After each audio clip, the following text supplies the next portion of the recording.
1 Samuel.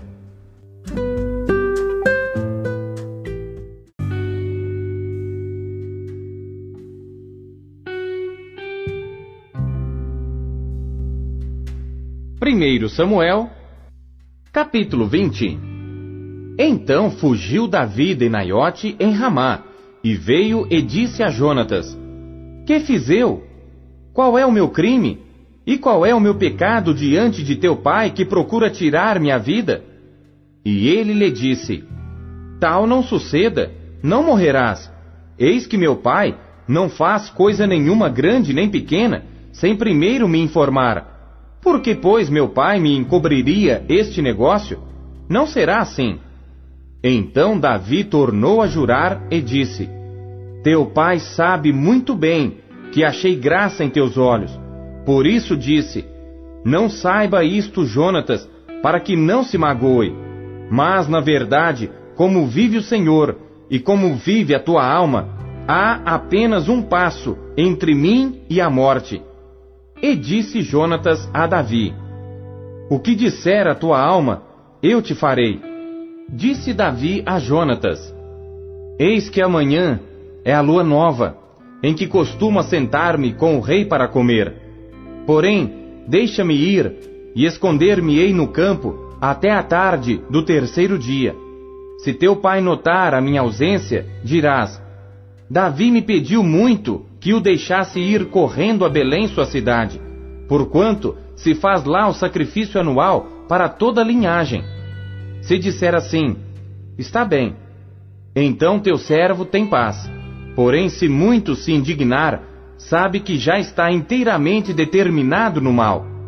Usa, pois, de misericórdia com teu servo, porque o fizeste entrar contigo em aliança do Senhor. Se, porém, há em mim crime, mata-me tu mesmo. Por que me levarias a teu pai? Então disse Jonatas: Longe de ti tal coisa. Porém, se de alguma forma soubesse que já este mal está inteiramente determinado por meu pai, para que viesse sobre ti, não tu revelaria eu?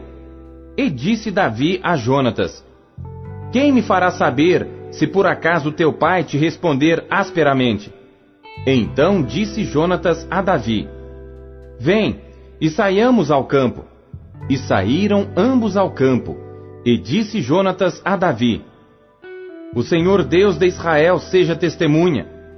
Sondando eu a meu pai amanhã, a estas horas, ou depois de amanhã, e eis que se houver coisa favorável para Davi, e eu então não enviar a ti, e não tu fizer saber, o Senhor faça assim com Jonatas outro tanto, que se aprouver a meu pai fazer-te mal, também tu farei saber, e te deixarei partir, e irás em paz, e o Senhor seja contigo, assim como foi com meu pai. E se eu então ainda viver, porventura, não usarás comigo da beneficência do Senhor, para que não morra? Nem tampouco cortarás da minha casa a tua beneficência eternamente, nem ainda quando o Senhor desarraigar da terra a cada um dos inimigos de Davi. Assim fez Jonatas aliança com a casa de Davi, dizendo: O Senhor o requeira da mão dos inimigos de Davi. E Jonatas fez jurar a Davi de novo, porquanto o amava, porque o amava com todo o amor da sua alma. E disse-lhe Jonatas: Amanhã é a lua nova, e não te acharão no teu lugar, pois o teu assento se achará vazio. E ausentando-te tu 3 dias, desce apressadamente, e vai àquele lugar onde te escondeste no dia do negócio, e fica-te junto à pedra de Ezel. E eu atirarei 3 flechas para aquele lado, como se atirasse ao alvo. E eis que mandarei o moço, dizendo: Anda, busca as flechas. Se eu expressamente disser ao moço: Olha que as flechas estão para cá de ti, toma-o contigo e vem, porque há paz para ti, e não há nada, vive o Senhor. Porém, se disser ao moço assim: Olha que as flechas estão para lá de ti, vai-te embora, porque o Senhor te deixa ir. E quanto ao negócio de que eu e tu falamos, eis que o Senhor está entre mim e ti eternamente. Escondeu-se, pois, Davi no campo, e sendo a lua nova, assentou-se o rei para comer pão. E assentando-se o rei, como das outras vezes, no seu assento, no lugar junto à parede, Jonatas se levantou e assentou-se Abner ao lado de Saul. E o lugar de Davi apareceu vazio. Porém, naquele dia, não disse Saul nada, porque dizia: aconteceu-lhe alguma coisa pela qual não está limpo. Certamente não está limpo. Sucedeu também no outro dia, o segundo da lua nova, que o lugar de Davi apareceu vazio. Disse, pois, Saul a Jonatas seu filho: por que não veio o filho de Jessé, nem ontem, nem hoje a comer pão?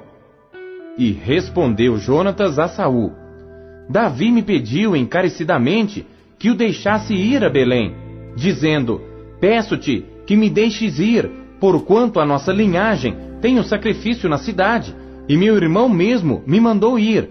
Se, pois, agora tenho achado graça em teus olhos, peço-te que me deixes partir, para que veja meus irmãos. Por isso não veio à mesa do rei. Então se acendeu a ira de Saul contra Jonatas, e disse-lhe: filho da mulher perversa e rebelde, não sei eu que tens escolhido o filho de Jessé para vergonha tua, e para vergonha da nudez de tua mãe? Porque todos os dias que o filho de Jessé viver sobre a terra, nem tu estarás seguro, nem o teu reino. Pelo que envia e traze-mo nesta hora, porque é digno de morte. Então respondeu Jonatas a Saul seu pai, e lhe disse: por que há de morrer? Que tem feito? Então Saul atirou-lhe com a lança para o ferir. Assim entendeu Jonatas que já seu pai tinha determinado matar a Davi. Por isso Jonatas, todo encolerizado, se levantou da mesa, e no segundo dia da lua nova não comeu pão, porque se magoava por causa de Davi, porque seu pai o tinha humilhado.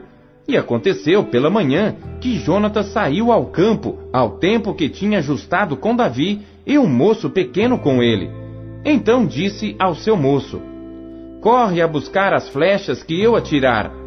Correu, pois, o moço, e ele atirou uma flecha, que fez passar além dele.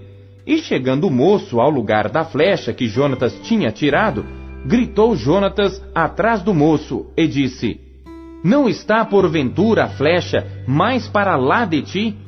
E tornou Jonatas a gritar atrás do moço: apressa-te, corre, não te demores. E o moço de Jonatas apanhou as flechas e veio a seu senhor. E o moço não entendeu coisa alguma, só Jonatas e Davi sabiam deste negócio. Então Jonatas deu as suas armas ao moço que trazia, e disse-lhe: anda, e leva-as à cidade. E indo-se o moço, levantou-se Davi do lado do sul, e lançou-se sobre o seu rosto em terra, e inclinou-se 3 vezes, e beijaram-se um ao outro, e choraram juntos. Mas Davi chorou muito mais. E disse Jonatas a Davi: vai-te em paz, o que nós temos jurado ambos em nome do Senhor, dizendo: o Senhor seja entre mim e ti, e entre a minha descendência e a tua descendência, seja perpetuamente. Então se levantou Davi e partiu, e Jonatas entrou na cidade.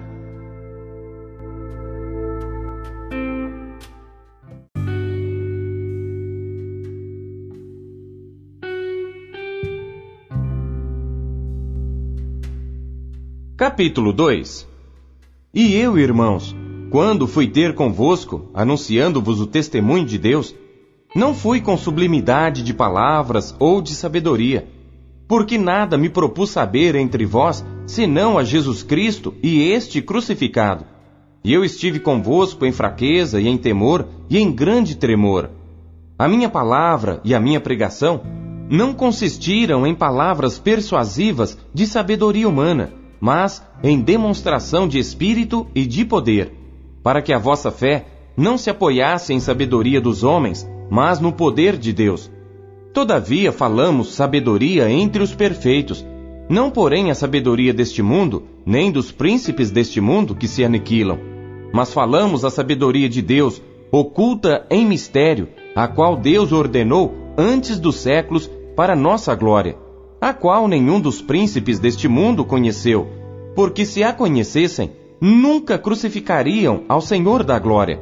Mas, como está escrito, as coisas que o olho não viu, e o ouvido não ouviu, e não subiram ao coração do homem, são as que Deus preparou para os que o amam. Mas Deus nolas revelou pelo seu Espírito, porque o Espírito penetra todas as coisas, ainda as profundezas de Deus. Porque qual dos homens sabe as coisas do homem, senão o Espírito do homem que nele está? Assim também ninguém sabe as coisas de Deus, senão o Espírito de Deus. Mas nós não reconhecemos o Espírito do mundo, mas o Espírito que provém de Deus, para que pudéssemos conhecer o que nos é dado gratuitamente por Deus, as quais também falamos, não com palavras de sabedoria humana, mas com as que o Espírito Santo ensina, comparando as coisas espirituais com as espirituais. Ora, o homem natural não compreende as coisas do Espírito de Deus, porque lhe parecem loucura, e não pode entendê-las, porque elas se discernem espiritualmente. Mas o que é espiritual discerne bem tudo, e ele de ninguém é discernido. Porque quem conheceu a mente do Senhor para que possa instruí-lo? Mas nós temos a mente de Cristo.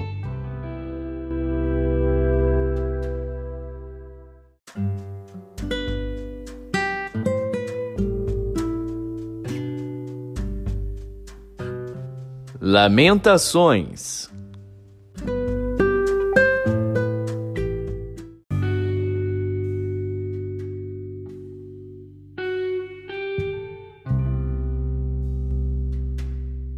Capítulo 5.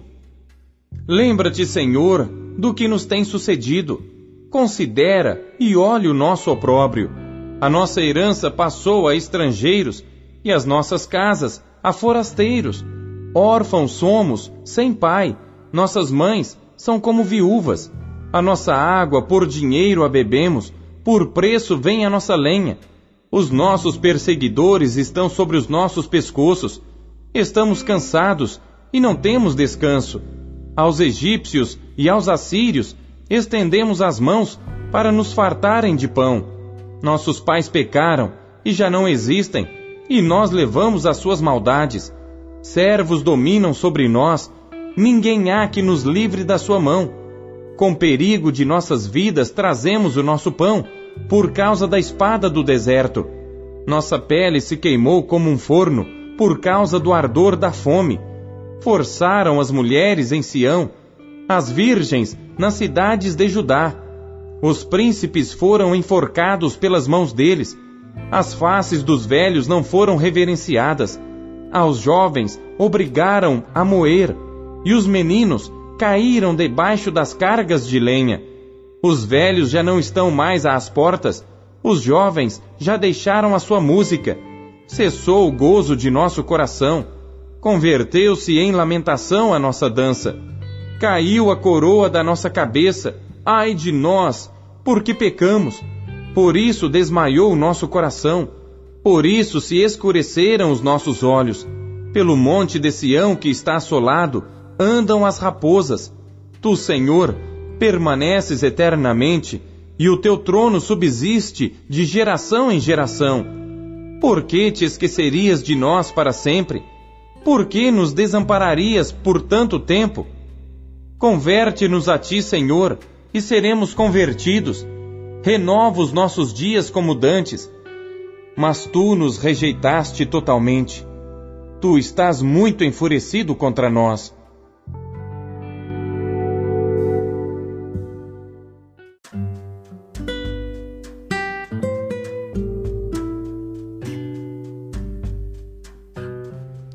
Salmos.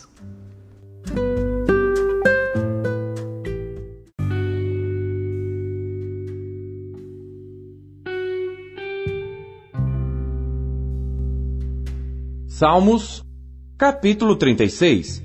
Salmo de Davi, servo do Senhor, para o músico mora.